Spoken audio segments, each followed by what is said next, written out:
And from the pulpit, a reminder of the Battle of the Boyne and the significance it had on the Protestant community. We remember with thanksgiving that our forefathers gave unwavering loyalty and support to King William III, and through their sacrifice helped to lay the foundations of a constitutional monarchy. That belief in the concept of monarchy has remained consistent all down the years. We have it to this very present day.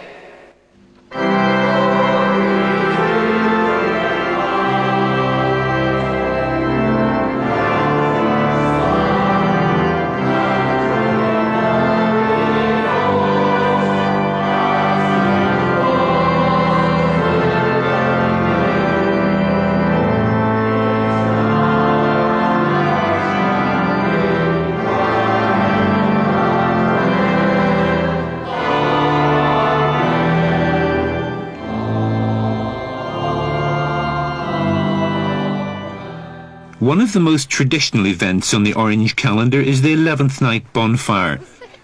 They are held all over Northern Ireland, on the streets of the cities and towns, and alongside narrow country roads.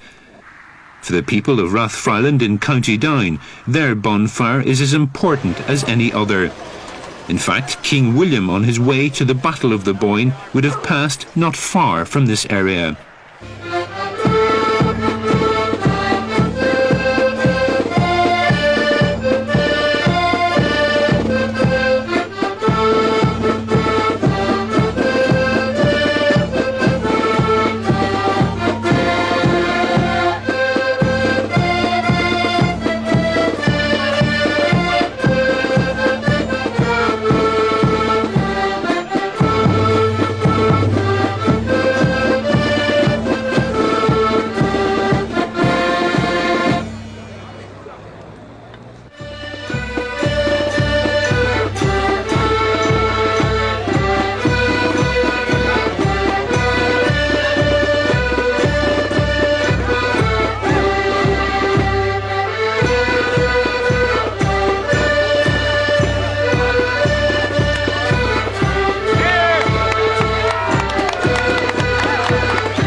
The lambeg drum rivals the flute as the most traditional of Orange instruments, although its origin is unclear. Folklore says it was brought to Ireland from Holland by soldiers of the Duke of Schomberg, William's second in command at the Boyne. Another theory is that the first lambeg drum was made for the Battle of the Diamond in County Armagh in 1795, after which the Orange Order was reorganised. Whatever the truth, its sound is unique.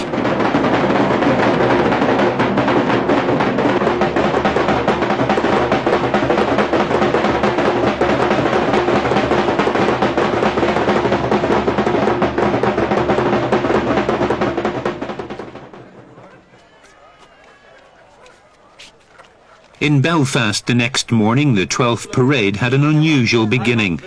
Water collected from the Boyne River was sprinkled across the street. The Orange men then began their parade by marching through the Boyne water. I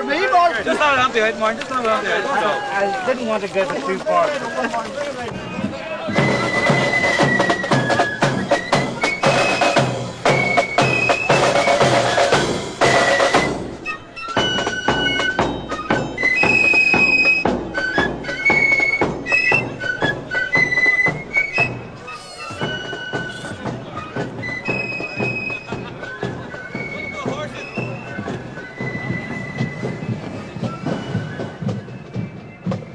The parade through Belfast was the biggest of a number of demonstrations held all over Northern Ireland. The Orange men followed their traditional route through the city centre and into the suburbs of South Belfast. A steady rain failed to dampen the enthusiasm, although on occasions the umbrellas outnumbered the banners.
When the parade reaches the demonstration field at Edenderry, the bands and the Orange men have a chance to relax before the homeward journey.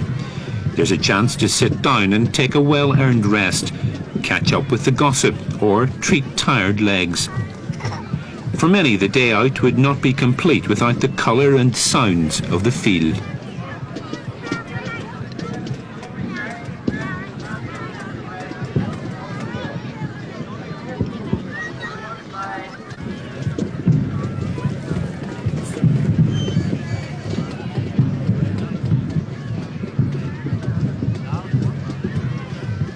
It's at the demonstration fields that the Orange Order adopts a more serious tone, with speeches and resolutions designed to underline the institution's policy on Northern Ireland. The messages given from the various platforms are seen as the key part of the 12th.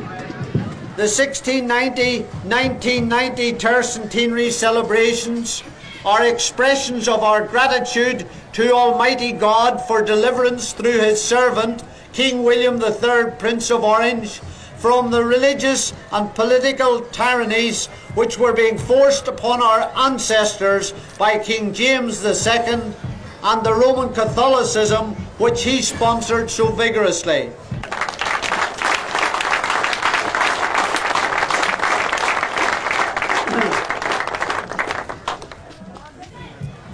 As we thank God for deliverance from tyranny and arbitrary power under William III, we reject emphatically the present manifestation of such power under the guise of the Anglo-Irish Agreement. And in our resolution we are saying here quite clearly, we will not forever accept calmly the paternalism of the Northern Ireland Office and the interference of the Irish Republic in our affairs. The 12th parades held in the towns and villages of Northern Ireland are smaller than the Belfast demonstration, but are every bit as much a day out for the community. In County Fermanagh, Enniskillen was the venue for the parade in 1990. It was a fitting location in such an historic year. The Williamite Wars could have had a different outcome if it had not been for the role played by the town of Enniskillen and its fighting men. Before the parade got properly underway, there was a poignant reminder of the loss of life from more recent times.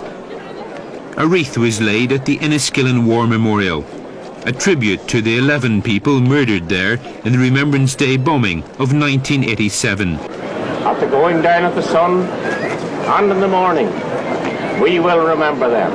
We will remember them.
As the Orangemen marched through the streets of Enniskillen, they were joined by visitors from all over the world, including a band from Vancouver in Canada, with its historic name of Enniskillen.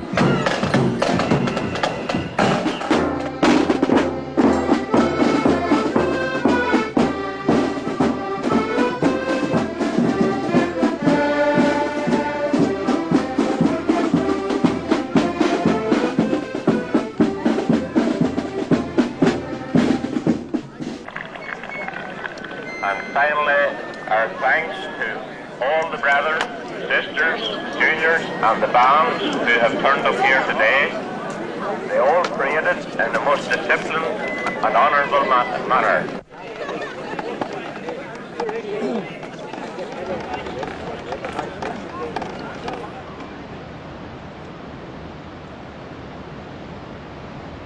The hills of County Donegal in the Irish Republic, a beautiful setting for the annual 12th parade in Rossnowla. It's a demonstration which has a unique character. The pipes and drums compete against the sounds of the countryside and the sea. The air is fresh. For many, the mood is of holidays,